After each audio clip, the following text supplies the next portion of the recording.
Hey everyone, welcome back to my channel, welcome back to another video, and as I suspected, this is going to be a multi-part series now because I recorded for like over an hour last night and only got through 12 episodes out of the 52, so yeah, that's not going to go into one video because I mean I would love to make it one video and just make it super long, but literally like my Sony Vegas won't cope, and I wouldn't like to even try because not only would the laptop have to be sitting on rendering for literal days, knowing my luck, it would crash at like, 99% and I would have a complete mental breakdown. So it's just going to be in parts. And, more videos for you. You can't complain. So where were we at? Oh, fun fact, I got my COVID booster today. So my arm is sore. But I'm good. Not feeling it. Got no voice apparently. Not feeling any side effects, so that's good. Remember and get your jabs if you haven't already. Go and get your booster if you haven't already. Protect yourself, protect everyone around you, and all that same thing that we've been telling everybody for the past almost 2 years now. Can't believe it's almost 2 years since we got trapped in this panini. It feels like it'll be another 2 years before we're out of it. Anyway, where were we at? So I just done number 40, so we are at number 39 on the list, which I have as J is for Jill.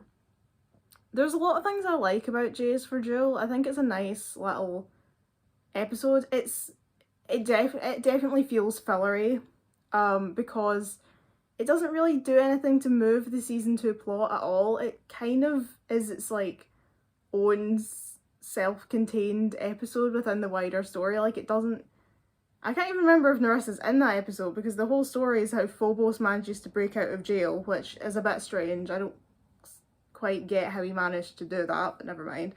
The girls are spread all across the world because they're all on holiday, and they have to come back together. So Yan Lin has to use teletransportation to go and get the girls and bring them all back so they can go and fight Phobos. And I like getting to see like the different holidays that they go on. Like Will and her mum are on holiday at some museum, and then Dean Collins shows up, which is just still makes me really uneasy because it gives me it reminds me of something and it just makes me uncomfortable. And then Cornelia's in Paris and she's just spending a shit ton of money. Tarani's hiking in the woods with her parents and her brother. Irma's at the beach, and Helen isn't on holiday at all because she has to work at the restaurant. And I think that's just a really like nice look into the girls' lives outside of, not just outside of being guardians, but outside of each other, because we so often are just like looking at them when they're together, but to actually see what like their family gets up to in their own time is really nice. But the plot of the episode itself is it's about Helen, and I really like her story. It's this whole idea of her being the weak link, and she comes out with that great line which is like, if I'm the weak link then you must really be in trouble. And it's great, and it's a great little bit of characterization for her and looking at how she's like got her first ever crush on Eric. But it doesn't really do a huge amount more than that because it's kind of just like, oh no, Phobos is loose in the castle. It does have, the one thing it does have is the vision quest thing that Trill takes Elion on, where she like shows her past, which of course is a lie because it's Nerissa in disguise. That's where Nerissa is, of course, she's Trill. I'm like, was Nerissa even in this episode? Of course she was Trill. Yeah, so she takes Elion on this like vision quest where she shows her mum and Phobos when they're kids and stuff, and of course it's all lies. It's all just Nerissa manipulating Elion, trying to like make her feel sad and vulnerable so that she can use that against her. And that is cool, although I think that showing that scene has just brought up so many questions, because then people are like, why does Weira not have red hair in that scene? And I've always went with, well, because Nerissa doesn't know that Weira had red hair because she never met her. But also quite possibly just because the animators had a habit of getting stuff wrong. So, I like Elion's story. I like getting to see Elion with her parents, because I always like every moment where we get to see Elion with Alborn and Muriel after, like, after she finds out they're not her real parents, I really like. And I'm pretty sure Jace the Jules, yes, when, like, they say, you know, they understand if she wants to find out more about, like, her real family, and she's like, they're like, you have to do what your heart tells you, and she goes, it will always lead back to you. You guys raised me. Oh, I didn't mean... It's all right, Your Majesty. You must go where your heart leads. It will always lead back to you. You raised me. I love you. And we love you, child. And I'm like, so sweet. So sweet. I love the Brown family. They're just, oh, I love them. But yeah, the episode sort of like, it has all of those really nice things going on, but it's a bit lackluster in the end. It kind of does feel like a bit of nothing between I is for illusion and K is for knowledge. It just sort of feels like one of those things where they didn't really know what to do, so they were like, let's have Phobos break out of prison, yay! But it feels strange. I don't really get why they did that. Like, Phobos breaking out of prison seems really unrealistic, and it was all a bit silly, so. But I still like it. It's still an episode I enjoy. Next up is number 38 on the list, which is H is for Hunted. I feel like that's quite a popular episode with a lot of people. I think if you're a Will fan, that's definitely a fan favourite. Me and Will have always had a difficult relationship, I would say, so it really depends. Sometimes me and Will just don't see eye to eye. And I like H is for Hunted in ways. I like the idea. I like the fact that they're using that concept of, like, what if the astral drops had sentience and how would they feel? Because that's the thing that happened at the third arc of the comic, where the astral drops, and because in the comics the astral drops are like living beings, they're not just like these kind of hollow shells like they are in the show. And this idea of like they want, you know, they don't want to just be used as distractions for the girls, because they have their own thoughts and feelings and they want to have their own lives. And there is one back in the first arc where Will creates an astral drop and the astral drop just starts causing chaos, and she kisses Matt and like makes so much drama for Will to try and clean up. And that's obviously what they're using in this episode, and I like it. And I think the moment where Astral Will sees Susan kissing Dean Collins and then Will absorbs her and absorbs that memory just breaks my heart, because that's so dark. I really feel for Will about everything to do with Susan and Dean, because I just think her mum went about that all the wrong way, and it really, really upsets me. I like the fact that they're having this party for Galgita. I love that scene in the hall where, like, Elion... It's one of my favourite scenes, actually, I think, in the whole series. That bit where Elion's like... Saying goodbye just keeps getting harder. I know, but you're Queen of Meridian. You can't spend half your time commuting to another world for classes. It wasn't just school, it was a life. And I'm gonna miss it. Hey, look at it this way. You'll never have to open another math book. If only. Galgita said she's going to tutor me on Meridian. Hey, if she gives me too much homework, can I throw her in the dungeon? I love that. Because I think it's nice to see the Elion in that light where it's like, you know, you don't just one day wake up, move to another planet, become the princess, and just forget your entire life back on Earth. You don't. And I like those moments where we show that, like, Elion is...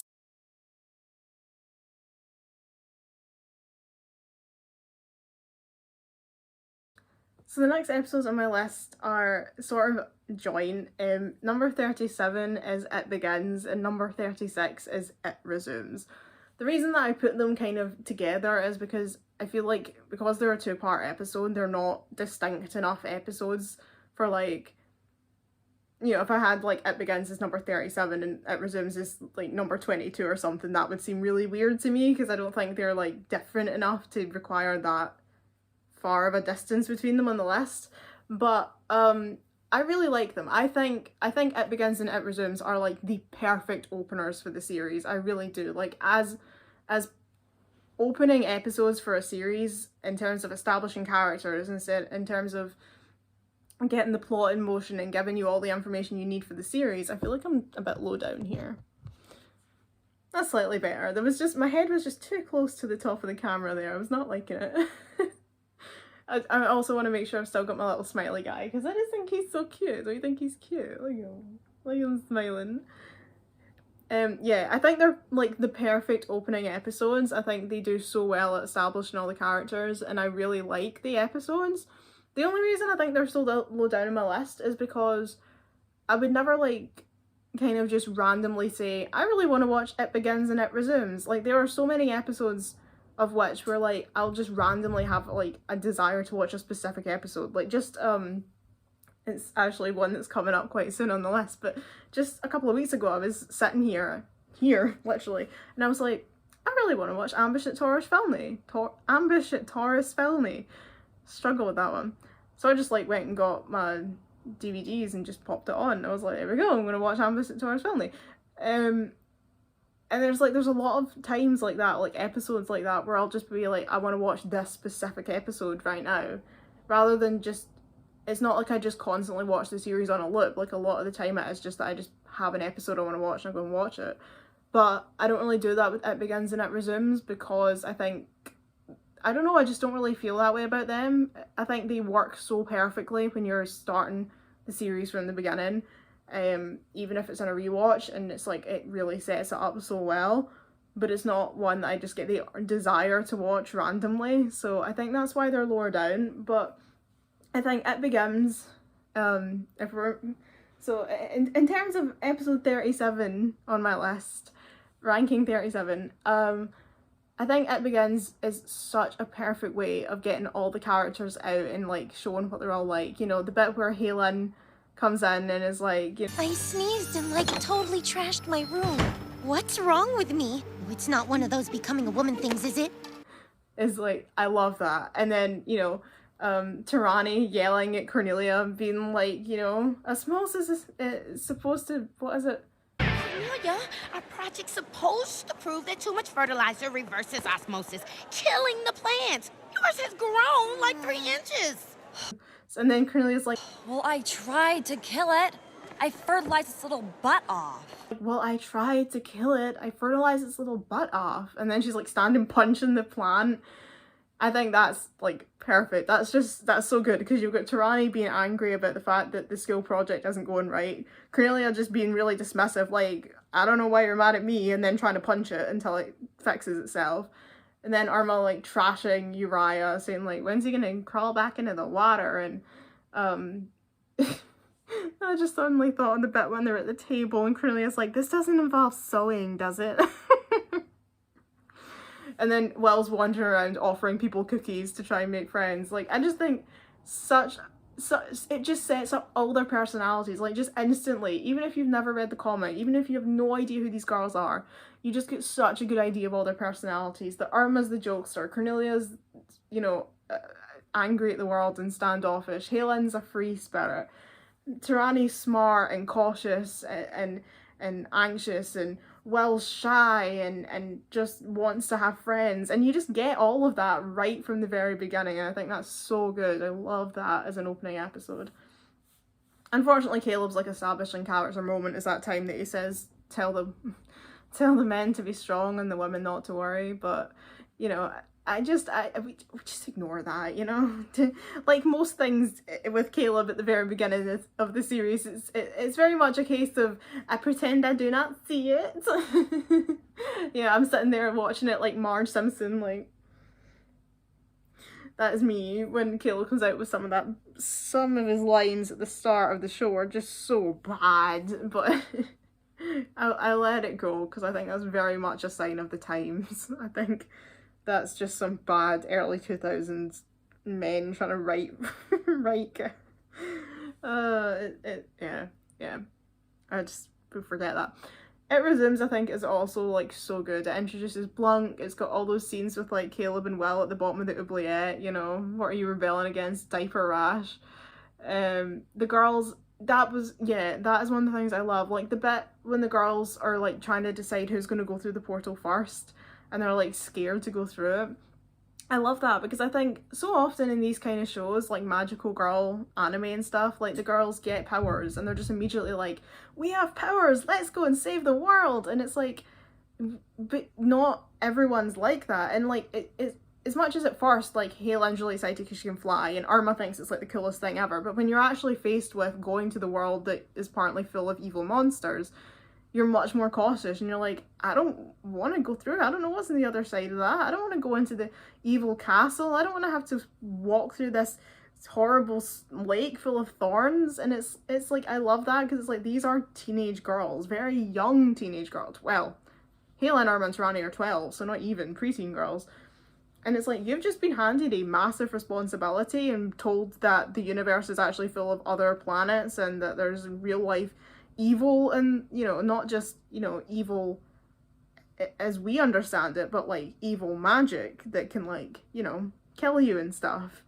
And that's a huge thing to take on, and I think they do a really good job at making the girls seem human and realistic and giving them a realistic response, and that they have different responses, that Irma does think it's cool, that Cornelia thinks the whole thing is ridiculous, that Tarani is just terrified of the whole thing, and then when they are faced with like a giant portal, they're all a bit skeptical about whether or not they should go through it, because even though they need to go and rescue Will, it's like, we have no idea what we're doing. We got these powers like less than 24 hours ago. What are we doing here?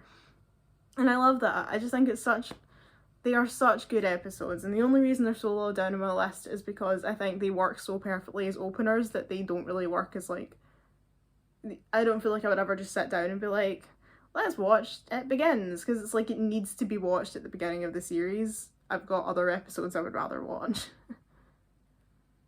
Moving up now to number 35, and I'd say from this point on, we're sort of, what I just said about not wanting to like watch It Begins and It Resumes on their own, I think from like now on, we're kind of into the episodes where I absolutely will watch them on their own, because like all the episodes coming up I really enjoy. I would say that these are like, for the next kind of chunk, these are like, if I was doing a tier ranking, it would be like B tier maybe, so like episodes that I like, and then episodes that I really like would be like A tier, and then my like top 10 are like my S tier. Yeah, I think that's probably what we're looking at. So number 35 on my list is Happy Birthday Will. I really like Happy Birthday Will. I think it's such a cute episode. I love the fact that it's the 4th episode and they give us, because at this point in the series, you know, the girls are still forming their friendship with Will. She's still very new to the group. And I love the fact that they like give her this birthday party, like this birthday episode, which really gives the girls a chance to cement their friendship with Will and show Will that they are here for her. You know, they're not just putting up with her because they all have to be guardians, but because they genuinely like her and want to be friends with her. And I love the fact that like, you know, even though Will doesn't want a birthday party, the girls are like determined they're giving her a birthday party, particularly Cornelia, and I love that aspect because in the first episode, Cornelia is really resistant to having Will in the group. You know, she's like, she says, you know, she invited New Girl too, and she's like really skeptical about bringing Will into the group. But then in Happy Birthday Will, she's the one who's completely gung-ho for Will to have like the best birthday party ever, and like she's the one who like creates all these frog decorations and it wants her to just have this like amazing birthday party. So, you know, you can see how quickly Cornelia's 180'd on her opinion on Will and now wants her to be part of the group and wants her to know that the girls really do like her. And she, you know, when she comes in, she's like, give me her 13 hugs, birthday girl. You know, she really has grown to love Will in such a short space of time, and that's super sweet, and I love that. I also really like the actual like Meridian plot of that one, because Cedric like comes to Earth and is going through birth records to try and find Elion, the evidence of like Elion's birth basically. And I think, first of all, I think that's really cool because it's like, that actually makes sense. I feel like sometimes when you're in like an animated show or whatever, or like a fantasy show, sometimes you think like, you could do something really simple, but you're doing something really ridiculous. So it's like, the fact that he actually just goes and starts looking at birth records, it's like, that makes total sense. That's a logical thing to do, and I like to see that. But what I also like is the fact that if you've never read the comics, if you don't know about Elion being Phobos' sister, that would actually be a really cool mystery to be along for the ride in, because, you know, he's looking for evidence, he's looking for the records of a girl born 13 years ago, and you don't know who that's going to be. Like, Will says, you know, what if it's me? And it's like, what if it is her? What if it's What if it's Cornelia? What if it's, you know, not quite 13 years? What if it's 12 years and it's Irma or Trani or Hye-Lin? And what's really clever, of course, is the fact that Happy Birthday Will is the first episode that Elion is ever in. So that's like the first time we see her, but she's not introduced with any fanfare. She's just a friend of Cornelia's when they're at the mall, and she's like, hey, come to the party, and then Elion comes to the party, and she's like got a crush on Caleb and wants him to dance with her. At no point, if you've never read the comics, at no point while watching this episode would you ever think that the girl that Cedric's looking for in the birth records and the girl who's hanging out at Will's birthday party flirting with Caleb are the same person. You would never think that. But they are, like, because Elion's introduced with so little fanfare. Remember in the comics, like, Elion, I mean, sure, she's introduced as one of the group, but, like, very soon into the issue, like, they're looking at the photo, and Tibor or Altor, I feel like it's Tibor, says, like, but there are 6 girls here, sir, and the Oracle's like, yes, one of the 6 will betray the others. So it's like, straight up, you know it's going to be Elion, because, like, her name ain't on the cover. You know, this series is called Witch, there ain't an E in there. Whereas in the show, they don't make it that, they never make it that explicit. That is a genuine twist, if you don't know the story. So, you know, she's not introduced as, like, she will, you know, she will deny him 3 times. One of you denies me, one of you betrays me. She's just a girl. She's just a girl that they're friends with, and you would never think to suspect her of being Phobos' sister. Other than my friend did point out that she thinks it's funny that they never figured out that Elion's Phobos' sister because they have the same haircut, and I'm like, yeah, fair. They do both have straw hair with pleats, funky pleats, but you know what? We'll let that one slide, because it's like Hannah Montana. If you're not looking for it, you're not going to see it. If you're not looking at Hannah Montana thinking that she looks like Miley Stewart, you're not going to notice that she looks like Miley Stewart. Or at least that's what the show wanted us to believe. But yeah, I love Happy Birthday Will. I think it's a super cute episode. I think it's got some really nice character moments.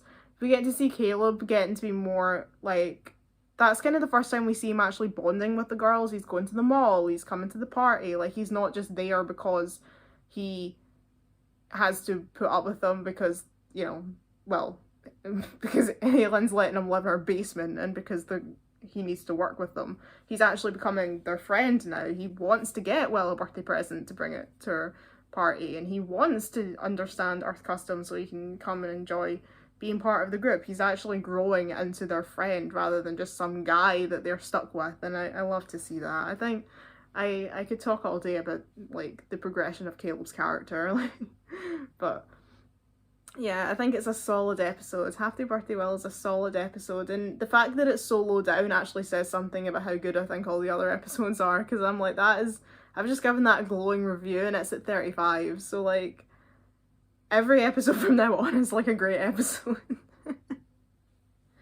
Number 34 is the one I was just talking about a few minutes ago, Ambush at Taurus Filney.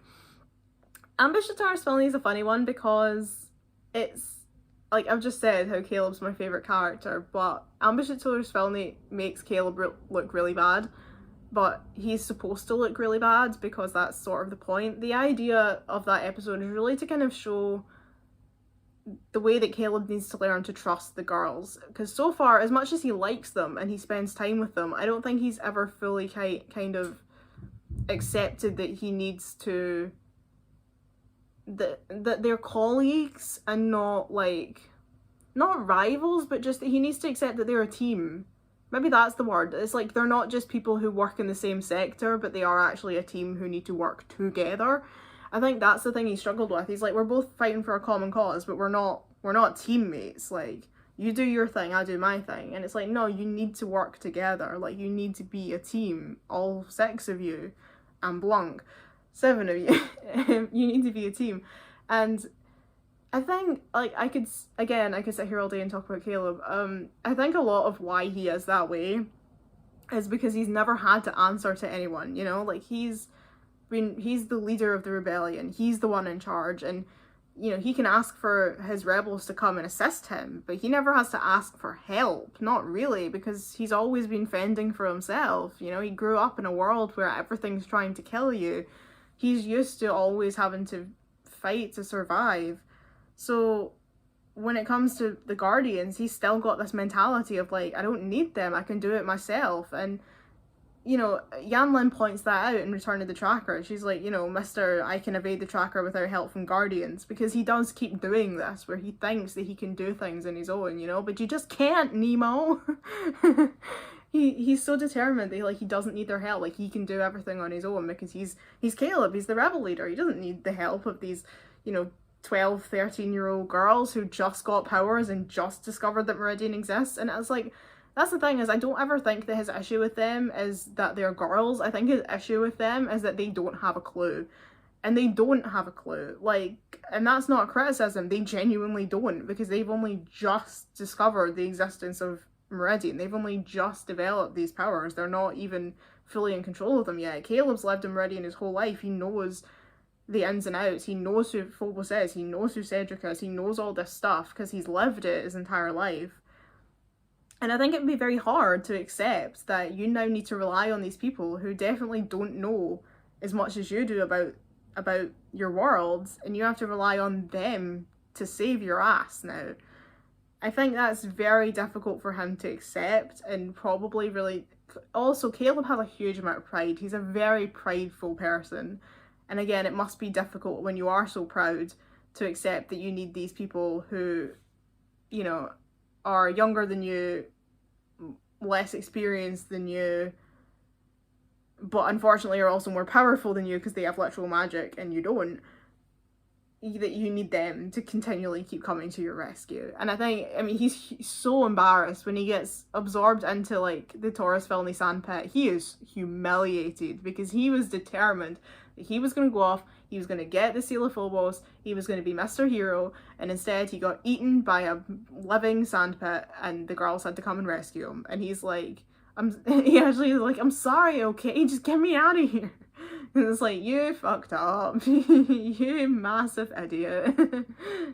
But I love that because I think it's a great character study into him as a character. And I think he does, as much as it still takes some time, he does start to adjust and he does start to get it that, like, he can't keep doing that. He can't keep going off on his own and just doing his own thing. He needs to work with the girls. They need to work together if they're ever gonna win, and they do. Like, the only reason they ever do beat Phobos in the end is because they are a joint force, because they've got, like, if you think about it, the only reason they ever got into the castle undetected is because a mixture of the fact that they had the Guardian's magic to create portals and Caleb's knowledge of the Meridian underground and where they could, you know, put a portal to create a perfect tunnel system. Like, they needed both of those things. They need the Guardian's abilities and they need Caleb's knowledge of Meridian and his like fighting leadership, I don't know what you call it, like his ability to strategize. He's got a very strategic mind. You put those two things together and boom, you beat Phobos.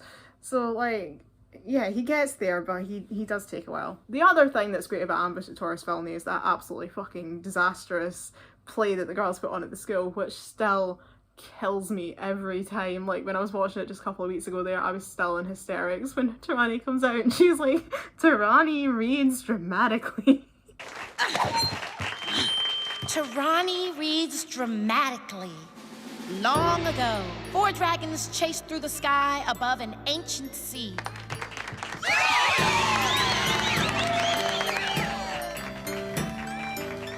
And they danced a dragon dance. Blanca live too. Dragon dance. It still gets me. It's like, and they danced a dragon dance. Look at all the peasants in their ugly clothes. And then they get the hose and just soak everyone. It's a beautiful episode. I love Ambush at Taurus Filney. The only reason it's so low down on my list is because, like, I don't fucking know why it's so low down on my list, because it's a brilliant episode. I think maybe because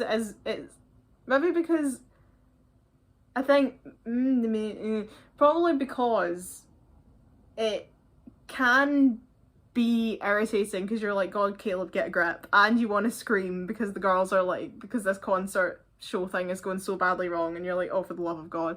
But like, for me, that's hilarious. I love it. I know there's probably people who watch that episode and it just grinds their gears, but for me, it's like hysterical. I'm actually slightly regretting putting it that low down now. Maybe because I hadn't seen it for a while, but because I've just seen it a couple of weeks ago, I'm like, fucking shove that one in the top 10. No, it probably doesn't belong in the top 10, but it is a great episode. Yeah, okay. I feel like I've put that one in the wrong place, but it's too late now. I've committed to it. I said this was my list. But I feel like it, I'm looking at what I've got coming up and I'm like, I should have put that at like it about 25 on my list, maybe higher. I've really got this wrong, haven't I? Okay. Number 33. See, I like Ambitious Tourist filming more than this. I can't do anything. I'm already filming the video. I'm not going back and fucking changing it. Just bear in mind that I think that I've put that in the wrong place. I think it should be higher. Number 33, B is for Betrayal. B is for Betrayal is obviously an episode that I love because it's about Cornelia. It's about her. It's about another thing that I love that reminds me of Charmed. In Charmed, they always said that their powers were tied to their emotions, which is why if someone was angry, they would accidentally like blow up the whole house. And that clearly comes through in this episode with Cornelia, whereas that she's really seething and grieving from her breakup with Caleb, and her powers start to go completely haywire. And part of it is because she's developing new powers since the veil was brought down, but I think the reason why the other girls haven't had issues with them and Cornelia does, partly is because Cornelia, I feel like her powers have always been the strongest, so it kind of makes sense that hers will come through first. Like, Cornelia's powers are, like, crazy strong. They really are. But the other one is because she is so she's really struggling mentally at that point that I think it just causes everything. It's sort of like, I feel like it's sort of like being hormonal, you know what I mean? Like, she's just got so much going on inside that like it just sends her powers haywire. It's a frustrating episode as a Cornelia and Caleb fan because I kind of just want to knock their heads together and tell them to get a grip, because, and one day I'm going to make a video where I'm just going to break down either their entire relationship or the specific like A to F arc of their breakup, because I think there's a lot and I really like it, and I've like analysed every fucking tiny second of that arc, because I think there's a huge amount there, and even though they don't have a lot of time to spend on it in the series, it's like you can really take a lot from it about their characters and about, you know, them as people and how they grow when they come back out the other side of their breakup. But B's for Betrayal, it's so frustrating because you just want to scream at them because they're both right and they're both wrong, and that's what's so annoying, is because they both have a valid point. They just won't listen to each other. So obviously Cornelia's point is that she feels angry that Caleb essentially dumped her to go back to Meridian. Caleb is angry because Cornelia can't seem to understand that the reason he had to go back to Meridian is because that's his home where he lived his entire life and he was never planning to stay on Earth, and the fact that she thought that he would was a bit silly. So they're both right. She's got every right to feel sad that Caleb broke up with her. Caleb's got every right to feel angry that Cornelia can't seem to see his point of view about why he would want to go home. I don't think Caleb actually broke up with Cornelia. I always got that impression, particularly from F is for Facades, that he didn't really know they were broken up. And I think that probably comes a lot from the whole idea that Caleb's, you know, he is from another planet. He just doesn't, you know, that's a whole culture shock right there. I genuinely think he thought they were still together the whole time, that she was just mad at him, which I think is why he was so angry in F is for Facades about the Peter thing, because I don't think he realised that they were broken up. So he was like, why are you kissing another guy? I thought we were together. And she's like, well, we weren't, but like, we were on a break. no, Cornelia and Caleb are, that's why their names begin with the same letter, because they're the new Ross and Rachel. Oh no. But yeah, you want to scream at them in B's for Betrayal because they are just both being so annoying. But I still really like it because it's got a lot of Cornelia. It's got a lot of Cornelia and Caleb. They are my OTP. They are my two favourite characters. Funny thing that, because like they're my favourite characters separately and my favourite couple together. And that doesn't always happen. I've got so many ships where like I actively hate one of the characters. Like, I'm a huge like you know, fuck J.K. Rowling, but like, I'm a huge Harry and Hermione shipper in Harry Potter, even though I can't stand Harry Potter himself. I love Hermione, can't stand Harry. Love Harry and Hermione together. Was a huge Oliver and Felicity shipper in Arrow, even though Ollie annoyed the life out of me most of the time. It's like, quite often with me, I'll have a ship where I actively don't like one of the characters. So the fact that Cornelia and Caleb are my favourite, both separately my favourite characters and my favourite couple, is incredibly rare for me when it comes to shipping, actually. So I think that's a lot of why. I don't think it's the best episode because I think they are frustrating. It is frustrating to watch because you want to scream at them. But when you are a Cornelia fan and a Caleb fan and a Cornelia and Caleb fan, you get a lot out of it.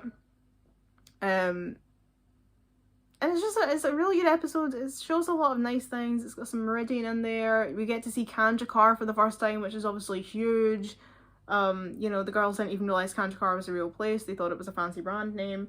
So that's a huge moment. We get to see more of Kanjakar in the episode than we ever do because they actually go on a tour of it. Unfortunately, it's mostly pink, which is really frustrating because I prefer the blue.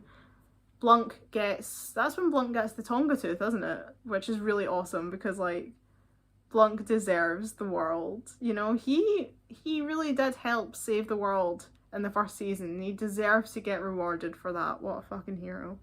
So it's definitely a very good episode, but it's like the reason that, despite it being so Cornelia and Caleb centric, the reason that it's still quite low, like far down on my list, is just because you want to hit them. Number 32 on my list is K is for Knowledge. K is for Knowledge is one of these episodes that, like, I've always had a particular liking for, and I can't really justify why because I don't think it does much. Like, it does. It's like it's a pivotal episode because it's where we finally find out who Nerissa is. She stops being like the sorceress and becomes Nerissa, and we find out about Chicken, you know, Cassidy, and Cadma. We already knew Halinor. That's the first time we ever get to hear about any of that, and the first time we get Nerissa to have a name, so like that's huge. But other than that, I don't think it's like the most exciting episode in the world, but I really like it. There's something about it. Like, I love Tarani getting dressed up in her pink hair. Nigel running around going, "But my girl!" I don't know if anyone's ever seen that, like, Tarani, I choose you YouTube put where he's like, "But my Tarani, I choose you." So I love that for her. And then at the end, when like Nigel comes out and she's like saying something about how she's like, you know, nerdy, and he's like, "Yeah, but that's what I like about you," and I'm like, they're so sweet. And you get to see her mom, and her mom's all angry, and then Tarani's like getting caught up defacing Old Man Sheffield. We get to see Eric when he first comes to the school. I just think it's a really nice episode. It's a really nice episode, I think, for the girls, and just seeing what the girls are. I love seeing the girls in school. Like, I love any scene where the girls are around the table in the canteen. I love that. I love seeing those moments when they're just at school being normal, when they're not being guardians and they are just living their normal lives, going to class. I live for those moments. I really do. And K is for Knowledge has got a lot of them. And then I really like, you know, Will gets to discover her quintessence, and there's a lot of really nice stuff in there, and I don't think it's the most impressive episode in the world, but I really like it. I've always really enjoyed it. Also, there's that line where Will tells Matt that she doesn't want to see him fill in Tarani's tights. I can fill in. No offense, but I'd rather not see you filling in her tights. Sometimes I really do wonder how Disney let this shit go. Like, I'd rather not see you fill in her tights.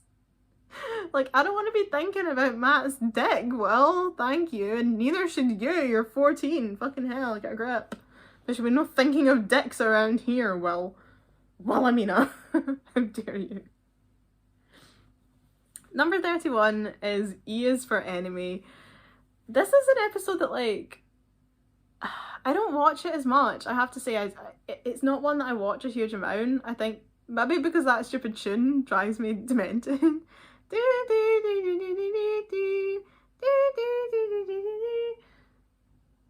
Did that sound anything like it? In my head it did.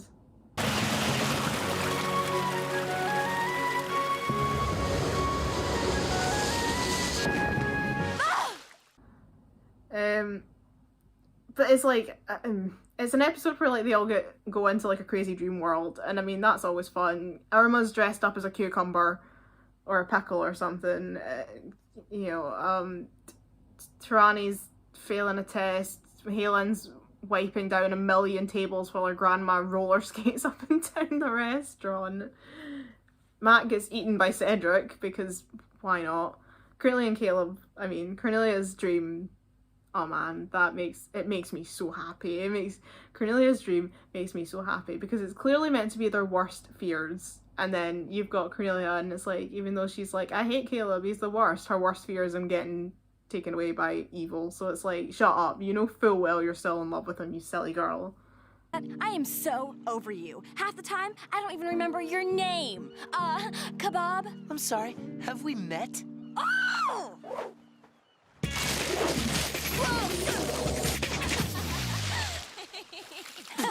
Ha-ha. Cornelia, help! Cornelia! Caleb, no! Tell the truth, tell the truth! So that's super fun. And we get to see Will's mum's work, which is quite cool, because we never really get to see that, or like, this is weird. I have this, this is such a niche thing I'm about to say. I have a real thing for office buildings. I love office buildings. I love the architecture of office buildings. I love everything about them. I love filing cabinets. I love water dispensers in the corridors. I love that stupid grey carpet that all office buildings have. I love random storage rooms filled with post-it notes and pens. I love offices. When I go to Glasgow at night and you drive through the bit kind of where the hydro is and all the offices are lit up, and it just makes me so happy. I live for it. So like the fact that they're in an office building in E is for Enemy makes me really happy. When I think of that episode, the first thing that comes into my head is the fact that they're in the office building, not the fact that it's an episode all about dreams. Which says something about me, but that's just a really weird personal interest of mine, is that some people love trains, some people love, I don't know, what are weird things that people love? Some people really love like the London Underground system, post boxes, lampposts. There are people who are really into lampposts. Me, I'm into office buildings. I'm into the architecture of office buildings and the weird quirky things that you find inside them. So I think the fact that a lot of it takes place in an office building makes that episode really like stick in my mind. But no, I think it's a really good one. I think the only thing I wish is that I wish they doubled down a bit on the idea of like the fact that these nightmares like represent part of the girl's psyche. Like I wish they kind of went harder on that and like showing like how, because it is like an episode that like shows their worst fears, but if you're not going to kind of expand on their fears and why they feel that way and you know how they would react if those things happened, they all just kind of wake up and immediately go, oh, it was a dream, never mind, and then carry on with their day. It's like I wish that they'd done a bit more exploration into why those are their nightmares. You know, Will's is clearly that all her friends turn on her and then Matt gets eaten. But they never established the idea that she was bullied in Fadden Hills. That's never brought up in the show. It's in the comic, but it's not in the show. So it's like, I kind of wish that they'd expanded on why she's scared of all of her friends turning on her, because we don't know that that's exactly what happened to her in her last school, because they've never told us that. I still to this day don't know what Irma's fear was meant to be. She's like dressed up in a dress and then there's like a cucumber or a pickle or whatever, and she's on stage. So I was like, is it stage fright? But I can't think it would be stage fright because she's on the radio and then she's on stage with VMJ later in the season. So I'm like, I don't think it's stage fright. I'm not really sure what her fear was meant to be. If you know what the hell they were supposed to be representing in that scene, let me know in the comments below, because I don't know. Cornelia's is obviously the fear of losing Caleb. Helen's is the fear that she's going to be trapped working in the Silver Dragon forever and never have her own life. Tirani's is the fear of failure, because academics and studying is like everything to her, and her fear that she's not going to achieve anything in life. But again, they don't expand. Tarani's so smart. Why is she so afraid of failing? Is it because she's worried that she spends so much time being a guardian that she's neglecting her studies? Why is Helen so afraid that she's going to be trapped in the Silver Dragon forever? Is that what happened to her dad? Is it what happened to her gran? Like, did her dad want another dream and then never did it, and she's worried she'll end up like him? Has she got a dream that she really wants to pursue, but she doesn't want to let her family down? We don't explore any of that, and I think that's one of the things that I just wish that they'd done more in that episode, because I really like anything that does like, here's your worst fears, realize, because it's a really great look into someone's psyche when you look at finding out what someone's worst fear is a really good way of figuring out a lot about that person. Like, you can really psychoanalyze someone by what they're afraid of. We have somehow made it to number 30 on the list. And number 30 on the list is G is for Garbage. I think there are probably a lot of people who don't love this episode. I suppose, once again, it depends on your opinion on characters. If you're an Irma fan, it's likely to be high on your list. And if you're a Blanc fan like me, it's likely to be high on your list. I really like G is for Garbage because, one, as I said before in the last episode, I really like the Horn of Hypnos. I think it's a super cool thing. I love that the girls all get turned into zombies. I love that we get to see that the girl... This is a random thing, right? This is the only episode that I recall where we ever actually see one of the girls take their shoe off in Guardian form. And for a while I honestly wondered if their shoes were, like, stuck to them. Or if they could take them off. Turns out they can take them off. I just think that's cool. It's like, what if your shoe fell off and then you change back? Would it, when you change back, like if you change back into human form, if you change back into a guardian, would the shoe still be missing, or would a new one grow into the outfit? These are the things that someone should put on Ask Greg's forum. He'd probably be like, what the fuck, shut up. But like, this is the information the world needs to know. I need to know. I need to know.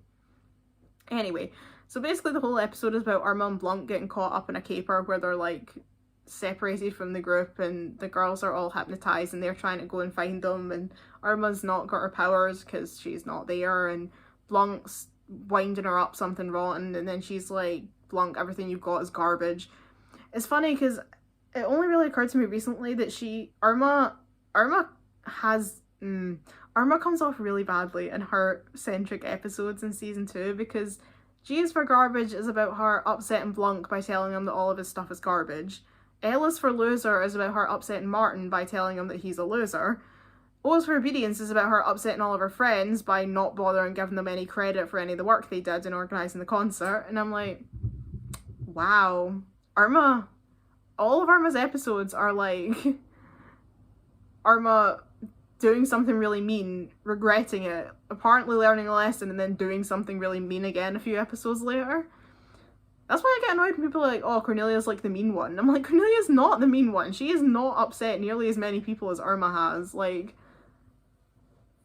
I don't know, like, I think Cornelia's never caused as much drama as Irma seems to cause when she just, like, exists.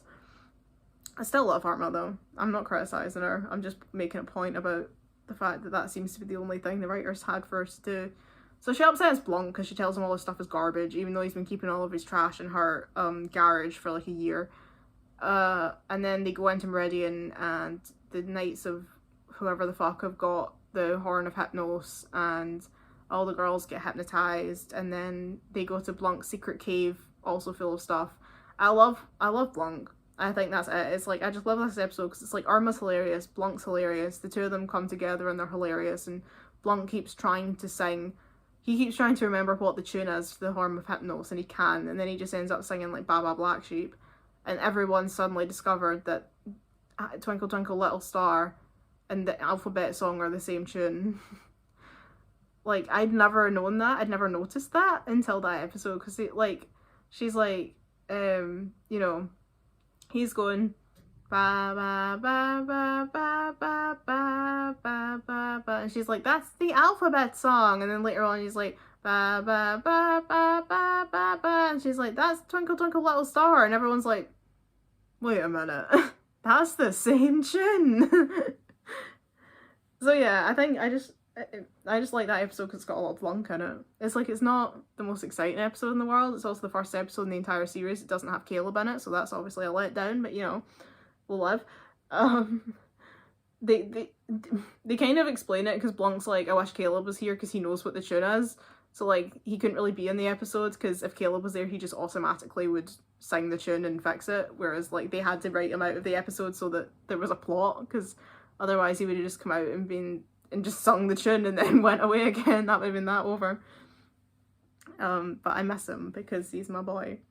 And, you know, I love Blanc, and I love Blanc and Caleb's friendship, so I wish he'd been there, but I can get why he wasn't, because that would have ruined the whole point of the episode. Number 29, we have the Halloween special, W is for Witch. I am one of the lucky people who lives in the UK and didn't see this episode out of order, because here in the UK, when the episodes aired, they were actually in the right order. But in America, they aired W is for Witch like 5 episodes too early and ruined the plot for everyone. Nice one, Disney. Y'all are so smart. But here in the UK, I saw it in order, so that's good. I love this episode. I watch it every Halloween. It means a lot to me. It's got a whole load of Napoleon in it, and as I've said before, I fucking love Napoleon. I love Ed Asner. I think the episode is hysterical. Like, I love Blanc going trick-or-treating with the kids. I love Phobos turning everyone into shells of books and having well into old people. I love Nerissa just like getting hit in the face with pumpkins. I love, you know, everyone yelling, "Go Phobos!" at the end. Napoleon getting caught up in a ball toss game thing at the market. Martin almost getting eaten by Cedric because he won't stop playing with his skin, which he thinks is a suit. Shiver me timbers, everyone saying Andrew Hornsby every 5 seconds, Cornelia getting a pink dye job. I love it. I love it. It just makes me so happy. I wouldn't watch it every Halloween just because it's Halloween. I watch it every Halloween because it genuinely makes my day. Like, it just makes me so happy. It's I don't think the most like incredible episode in the world. Like, I don't think it's like genius or anything. I just think it's really fun. It's really enjoyable, and I just really love it. I think it just makes me super happy. It's always made me happy. I watch it and it just brings me great joy. And that's really why it's 29 on the list, is it's just an episode that's, it's not incredible, you know, it's not a masterpiece, it's not winning any Oscars, but it makes me really happy. And at the end of the day, I like to be happy. Number 28 is V is for Victory. V is for Victory is sort of the same thing as W is for Witch, as it's like, I just think it's super fun. It's the same thing as it's that one of the episodes where Phobos is living on Earth, which is just, it just creates so much drama. It's so funny. And you know, he's causing complete mayhem because he ends up to try and like disguise him from Nerissa or whatever. You know, he turns Blanc, Matt and Caleb into like Phobos clones, and then turns himself into Matt. So then he goes around as Matt, kissing Mandy just to piss off Will. Blanc's eating bugs in the science class. Caleb's trying to wind up Cornelia so that she thinks that Phobos is hitting on her. It's just so funny. Like, it's just pure chaos. And then there's the bit where like they're all in the swimming pool and Cornelia's fighting using algae, and they're like, "Is that algae?" And she's like, "What am I supposed to do in a swimming pool?" I'm not even sure you could create algae in a swimming pool. It's got chlorine in it, but never mind. I'm not a scientist. Blanc's like, "Phobos too pretty to be destroyed." Phobos too pretty to be destroyed. And he sounds like James from Pokemon. The episode, yeah, it just makes me laugh. Yeah, I think that's it. It just makes me laugh. It's just such a funny episode. It does give me the creeps when Phobos tries to absorb life force from the girls, and it's like, maybe don't do that, you asshole. And when yeah, when they're like chilling with the villain, he's like, "Am I down with my bad self?" Behold, am I not down with my bad self? And when Caleb's on the phone to the teacher and he's like, "Philip will be there first thing in the morning. Thank you, Principal Nakamura." Yeah, same thing. It just makes me really happy. It's just a really fun little episode. I still don't know how Phobos is not a teenager. I still don't know how they got him into high school. Like, Phobos is at least in his 20s. Like, I mean, according to the series, he's like in his 40s, but I just choose to ignore any comment they make about Phobos' age. I choose to put into the fan and discontinuity bin in my brain. Number 27 is an episode that I feel like doesn't do much of anything, but to me has always been one that I've really, really loved. Like, it's always resonated with me, and it's R's for Relentless. I feel like it's not the most exciting episode in the world. It comes after the two Zambala episodes, which are more exciting, and it comes... Elemental P, Q, R, S. Yeah, it comes right before S is for Self, which is obviously a huge episode with like a huge amount of stuff going on in it. So I feel like R is for Relentless is like a bit of a breather episode where not so much happens, but I really like it. I like to see Haylin. I'm now realising that Haylin's episodes always seem to focus around her having a mental breakdown. Yeah, because J is for Jill, she's having a mental breakdown. R is for Relentless, having a mental breakdown. T is for Trauma, having a mental breakdown. Didn't notice that until now. Don't know what to do with that information. Anyway, yeah, I like the fact that, you know, Haylin's really struggling with this idea that her grandma's in the firing line, and we get to see how sort of reckless she becomes trying to save her grandma, and how actually, as we, you know, kind of later discover, her recklessness sort of doesn't help. It sort of makes things worse.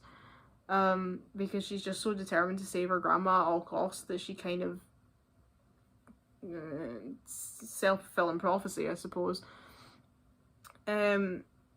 I do like, though, what I love about R's for Relentless, I love the bit when, like, Shagon's just, like, stalking them around the school, and, like, every time they turn a corner, he's there. There is something really threatening about that, and then he just, like, blasts Will, and she keels over, and it's, like, I feel like R's for Relentless is, like, actually a bit scary. Like, it has, like, an air of really unsettling, especially because they're pursuing, Haylin and Yanlin through, like, every world, so, like, they can't escape. Even if you go to another world, they will show up. They are everywhere you look, everywhere you go, they're there. And there is something really, that's why it's called Relentless. There is something really creepy about that. Like, that is disturbing. If you've ever been stalked in real life, you'll know how terrifying that is, when you just feel like you can't escape and you're not safe anywhere. It doesn't matter where you go, they will be there, and that's a terrifying feeling. So, like, I think it's got a real creepy vibe to it that I really like. And again, I think it's just got some really nice character moments. So there's the bit where they all end up, like, when they're in the kitchen at the school and they all, like, get completely covered in flour. And then Caleb just shows up and he's like, you guys are here late. It's like, yeah, they've been causing merry hell, as usual. Also, I love the fact that at the very beginning, Caleb is supposed to be, he's, like, on Yanlin babysitting duty for the day, and his idea of, like, babysitting Yanlin is that sitting in a cave eating noodles. And she's like, oh my god, my grandma's on fire, and they run in and they're just sitting eating noodles around a campfire. I love that. It's like, what do you do in the day when you hang out with Caleb? You eat noodles around a campfire. I love it. It's great. So yeah, I just like that episode. I think, I don't know. I don't know what it is about it. I just like it. It is also creepy as well because of the shape-shifting thing. Like, that makes it even worse. It's like, not only are they constantly pursuing her, but, like, at one point, you know, Principal Knickerbocker runs in, and Haylin's like, oh, Miss Knickerbocker, like, get my grandma out of here. And she's like, oh yes, of course. And then, of course, when she runs out, and it's actually Hallinor. So, you know, you can't, not only can you not go anywhere without being pursued, you also can't trust anyone no matter where you go, because they're all out to get you. So I think that the whole episode just feels really creepy and really kind of oppressive, because you can feel that tension, you can feel that fear that Haylin has when she just can't escape from these people who are pursuing the person she loves most in the world. So I like that. I like that about it. And I think this one will be the last one for this video because I've been recording for a while. It's number 26 on my list. P is for Protectors. I really like the Zambala arc. Q is for Quarry's a bit further up the list. But I really like the two Zambala episodes. I think they're super fun. I love Zambala. I know there's people who don't really care for Zambala because it's like, you know, it wasn't in the comics, but I really like Zambala. I love trees. I love nature, so I feel like I'd be really happy on a world full of purple trees. I mean, I prefer green. Green's one of my favorite colors, so I prefer nature. I like nature because it's green a lot of the time. I like foliage because it's green. But, you know, I think I'd still enjoy the purple planet and having trees that talk. I think I'd be really happy. I feel like I could be Kadma. I could go and be queen on Zambala. I would be really happy there, I think. So I just really like that episode because it's Zambala. And I like, you know, anytime that there's shape-shifting involved, I like it. So like the fact that they're shape-shifting, I like that. They're like, you know, the point where they're trashing our jungle. And Kadma I think is a really interesting character. I would have loved to see more of Kadma because she clearly has issues. And I would have loved to see that deconstructed a bit more. It's like, why are you so unable to trust? Who hurt you? Like, what I wanted more than anything, and what I still want if the show ever comes back, is some kind of flashback / time travel episode into the chicken when they were at high school. I want to know. I want to see what they were like when they were young. Who did hurt Kadma that made her so unable to trust anyone? Was it Narissa? Was it when Narissa killed Cassidy? Was Kadma previously not so stubborn but then became hard-hearted because someone murdered her friend? What were Cassidy and Narissa like? What was their relationship like before Narissa killed Cassidy? You know, what was Halinor like? What was Yan Lin like? What were they like as a group? Were they besties the way that Witch were? Were they not? I just want to see more of Chicken. I want to know what Chicken were like when they were younger. We never got to see that and it breaks my heart.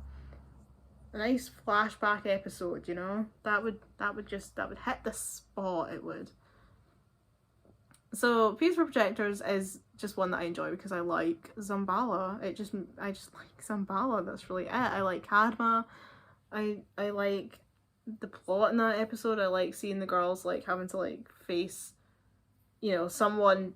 The idea that like Narissa's decided that her gambit for this episode is make an entire world hate the Guardians by thinking that they burned down the jungle. It's a clever plan. Narissa's always got, you know, about 5 aces up her sleeve when you can only get 4 in a pack. And it's one of the reasons I love Narissa so much, because that girl is always at least 20 steps ahead of you. She's my damn hero. So yeah, that was from 40 on my list down to 25. So I'm thinking the next time we will do 25 down to 11, and then I will make an episode of the top 10 because I feel like I'll probably have a lot to say about them. That's probably why they're in my top 10. So that will be the end of this part. Thank you for watching once more. Sorry this series is going to go on as long as it is. I really didn't realise I had this much to say.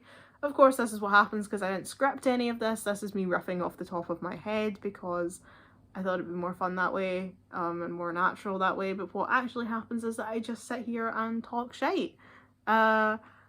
But I'm having a ball. My head is starting to hurt. I'm thinking the painkillers from my COVID. I took painkillers after I came home from my booster jag earlier, and I'm thinking that they're wearing off because I can feel a pain right up the back of my neck and right up round this side of my head. So I'll probably go and take some painkillers, and I'll see y'all next time. Thanks for watching. I hope you've been enjoying. Let me know if you think my opinions are shite in the comments down below, and I'll catch you later. Bye everyone.